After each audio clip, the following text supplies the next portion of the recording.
Because we're going to bring in former DEA Special Operations Director Derek Maltz for insight on the current state of the border and fentanyl crisis. Derek, great to have you on as always. I want to play this sound. This is President Biden at the State of the Union address last night talking about fentanyl, and we'll get your take on the other side.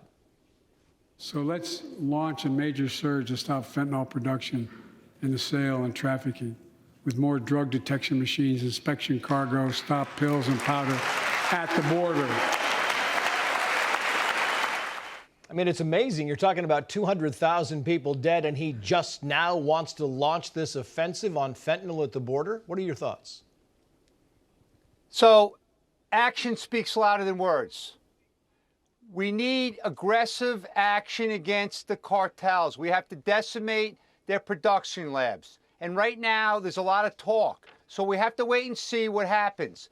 We cannot rely on the Mexican government to save our kids. We're losing 9,000 a month right now.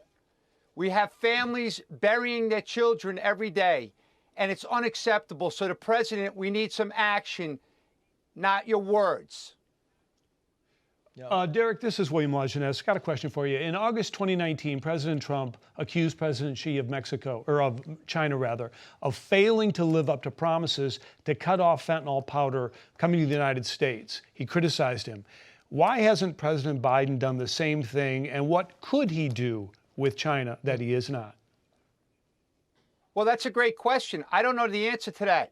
The families in America that are burying their kids want to know the answer to that question. We don't hear about this crisis. We don't ever see anything. The army of families in America are running around educating the schools and the kids. So President Trump was aggressive. He put a lot of pressure on China, and they stopped sending the fentanyl analogs to America. Mm-hmm. And they started pushing pure fentanyl analogs over to China, Mexico. And now the cartels are taking total advantage and making billions of dollars, killing our kids.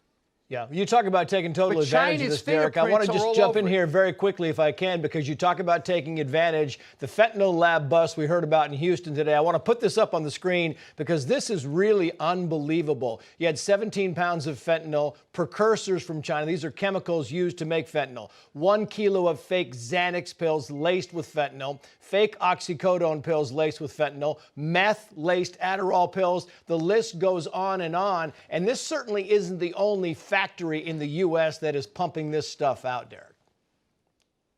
Right. Back in October, we had a massive seizure of fentanyl with 7 pill presses in York, South Carolina. Largest seizure of fentanyl ever in South Carolina for this type of operation. So you're right, Trace. We're very concerned about the trend of chemicals coming in from China now into our country, maybe. And these guys are making these pills because it's so profitable. But unfortunately, kids are dying at record levels. Yeah, it's amazing. William, Derek, thank you both. We appreciate your time.